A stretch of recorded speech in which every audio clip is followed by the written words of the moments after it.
आज आपल्या youth forum आयोजित नाट्य महोत्सवाच्या निमित्ताने मी माझ्या शुभेच्छा देण्यासाठी आवर्जून उपस्थित आहे.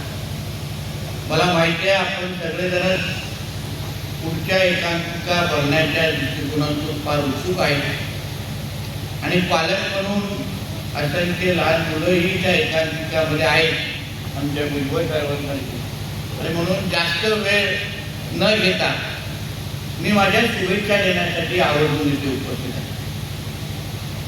नाट्य महोत्सव आमच्या युथ फोरमच्या माध्यमातून आयोजित केला आहे आणि आमचे सिद्धेश माणगावकर असतील, ऋत्विक असतील आणि माझे सर्व तरुण सहकारी या नाट्य महोत्सव आयोजित करण्यासाठी आणि आपल्यासाठी एक दर्जेदार असा नाट्य महोत्सव आपल्यासाठी आपल्या सगळ्यांना अनुभवायला भेटेल म्हणून हे माझे सगळे तरुण सहकारी दिवस रात्र मेहनत केली आणि त्याचाच प्रतिबिंब ह्या पूर्ण वातावरणामध्ये आपल्याला पाहायला मिळत आहे.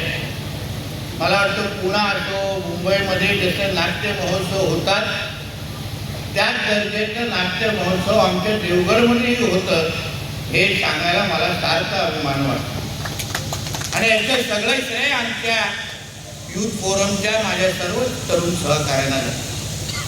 युथ फोरम ज्या पद्धतीने आमच्या देवगड जामखेड शहर असो, देवगड तालुका असो, विविध महत्त्वाच्या सामाजिक उपक्रमामध्ये जे काय ते हातभार लावतात, लोकांच्या आयुष्यामध्ये परिवर्तन आणण्याच्या दृष्टिकोनातून कार्यक्रम घेतात, ते निश्चित पद्धतीने कौतुक करतात. हाही नाट्य महोत्सव गेल्याही वर्षी त्यांनी घेतला आणि याही वर्षी त्याचा दर्जा अजून वाढलेला आहे, मोठं झालेला आहे.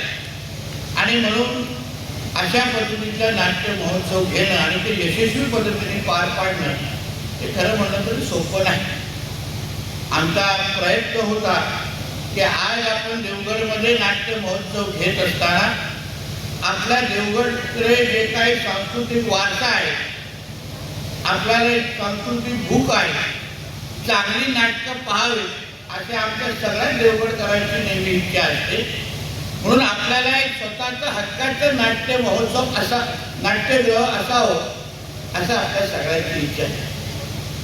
जसं सिद्धेशने आमच्या सिद्धेशने उल्लेख केला की ह्या 1-2 दिवसामध्ये करण्याचं आमचं नियोजन होतं, पण तरीही सगळ्या तांत्रिक मान्यता मिळून आपण 1 मे महाराष्ट्र दिवसाच्या निमित्ताने नाट्यगृहाचं आपण भूमिपूजन करतोय आणि पुढच्या वर्षी आपलं हे नाट्य महोत्सव युथ फोरमचं नाट्य महोत्सव हे आपण आपल्या हक्काच्या देवगडमधल्या नाट्यगृहामध्ये घेणार असं मी ह्या निमित्ताने जाहीर केलं. जेणेकरून एकंदरीत आपण शहर म्हणून, तालुका म्हणून, मी जेव्हापासून या आपल्या सगळ्यांच्या आशीर्वादामुळे निवडून आलेलो आहे तेव्हापासून आपल्याला सांगतो की आपल्याला देवगडमध्ये अशी कुठलीच बाब सोडायची नाही, त्याच्यामुळे आपल्याला दुसऱ्या तालुक्यामध्ये जाऊन त्या गोष्टीचा अनुभव घ्यायला लागेल. देवगडमध्ये ज्या ज्या विकासाच्या दृष्टिकोनात आपल्याकडे कृष्णराजला सांगेन आमच्याकडे कंटेनरमध्ये सिनेमा आहे, आपण पाहिला आहे. आमच्या पवनचक्कीच्या गाड्यांकडे आपण आवर्जून उद्या सकाळी जावं जेणेकरून समुद्र किनाऱ्याचा विजन कसा असतो कधीतरी तुमच्या कंटेंट क्रिएशनमध्ये तेही टाका जेणेकरून आमच्याही येण्या जाणारे लोक थोडे वाढतील. हे मी तुम्हाला आवडून जाऊन आले कॅमेरा कारण की ह्यांची लोकप्रियता मी तुम्हाला सांगेन आवर्जून युट्यूबवर यांचं चॅनल जाऊन पहा. एक तरुण आपल्या स्वतःच्या मेहनतीने काय करू शकतो त्याचं उत्तम उदाहरण आमच्या कृष्णराज मालकांनी त्या आपल्या युट्यूब चॅनलच्या माध्यमातून दाखवलं. आणि म्हणून ह्या निमित्ताने एक चांगलं व्यासपीठ आमच्या देवगडच्या सगळ्या तरुणांनी एकत्र म्हणून या युथ फोरमच्या निमित्ताने आपल्याला तयार करून दाखवलेलं आहे. चांगल्यातल्या चांगले कंटेंट क्रिएटर्स कृष्णराजी आमच्या देवगडमध्ये पण आहेत, काही जण इथे आहेत, त्यांचे रील आम्ही पाहतो. आपण कंटेंट क्रिएशनमध्ये पण देवगड म्हणून कुठे मागे राहता कामा नये यावरही ऋत्विक आपण सगळ्या जणांनी काम करायला पाहिजे येणाऱ्या काळामध्ये हे आवडून आपल्याला या निमित्ताने सांग. आणि म्हणून ह्या निमित्ताने चांगल्यातल्या चांगल्या एकांकिका स्पर्धा इथे आलेल्या आहेत. चांगले नवीन कलाकार घडवण्यासाठी तुम्ही व्यासपीठ तयार केलेलं आहे, यासाठी मी युथ फोरमचं मनापासून अभिनंदन करतो. असंच या पद्धतीने देवगडमध्ये हे विविध कार्यक्रम घेऊन त्या निमित्ताने आपण देवगडकर जे एकत्र येतो, एक दुसऱ्याबरोबर संवाद काही वेळ घालवतो, आपल्याला अनुभव चांगले या निमित्ताने भेटतात. आपल्या घरातल्या मुलामुलींना एक चांगलं व्यासपीठ आणि त्यांचं कला दाखवण्याच्या निमित्ताने एक चांगली संधी भेटते. यासाठी मी आमच्या युथ फोरमच्या सगळ्याच तरुण सहकाऱ्यांचं मनापासून अभिनंदन आणि तुमचं कौतुक करतो. अशाच पद्धतीने चांगल्यातले चांगले कार्यक्रम आपण एकत्र म्हणून करूया, जेणेकरून देवगड दामसांडे आणि देवगडची चर्चा ही जसं आपण आतापर्यंत राज्य पातळीवर घेऊन गेलेलो आहे, तसंच उद्या राष्ट्रीय पातळीवर पण आपल्या देवगडची चर्चा झाली पाहिजे. अशा दृष्टिकोनातून तुम्ही वाटचाल कराल अशी अपेक्षा मी व्यक्त करतो. बाकी आपल्याला लागणाऱ्या ज्या गोष्टी आहेत, समर्थन तर आहेतच, मी आहे, आमचे गोपटे साहेब आहेत, खडपे साहेब हे व्यासपीठावर बसणारे आमचे सगळेच भारतीय जनता पक्षाचे तुमचे सहकारी, हे तुमच्याबरोबर आम्ही ताकदीने उभे आहोत. आम्ही देवगडकरांसाठी कुठल्याही टोकावर जाण्यासाठी तयार. देवगडसाठी काहीतरी नवीन करावं. माझ्या देवगडकरांसाठी जे काय मुंबई, पुणे, नाशिक इथे जे अनुभवायला भेटतं ते माझ्या देवगडमध्ये पण अनुभवायला भेटावं, या दृष्टिकोनातून आम्ही आत्तापर्यंत वाटचाल करत आलेलो आहे. आत्तापर्यंत आपला आमदार म्हणून मी जे काही शक्य आहे ते सगळ्या गोष्टी करण्याचा प्रयत्न केला.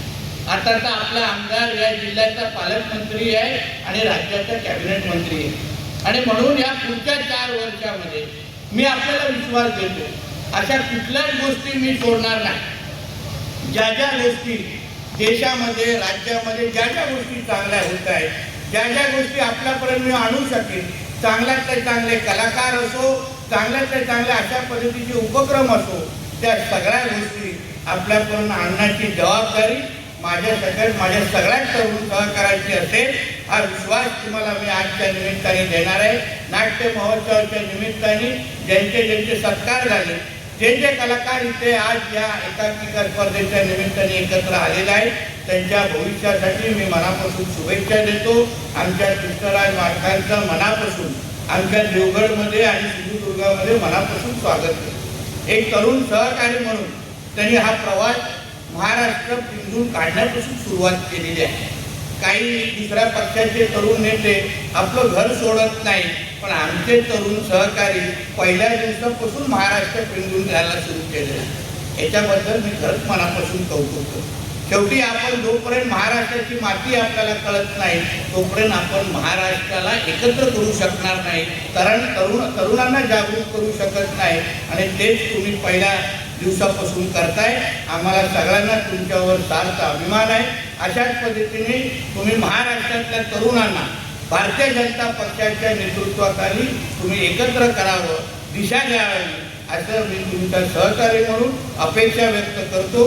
परत एकदा आमच्या युथ फोरमचे सिद्धेश असो, आमचे ऋत्विक आणि सगळेच त्यांचे सहकारी बॅकस्टेजवर पण बसलेले आहेत, सगळे मागे सगळ्यांचीच नावं घेऊ शकत नाही, पण मनापासून तुमच्या सगळ्यांचं अभिनंदन करतो. अतिशय चांगला शो, चांगला कार्यक्रम तुम्ही सगळ्या जणांनी इथे तयार केलेला आहे. काही दिवसापासून ज्या पद्धतीने रील येत आहे, जे काय हवा निर्माण केले, त्याच्यात काय आमचा ऋत्विकाने कोण कधीच कमी पडत नाही, आणि म्हणून परत एकदा तुमच्या सगळ्या जणांचं अभिनंदन करतो, शुभेच्छा देतो. इथेच थांबतो. जय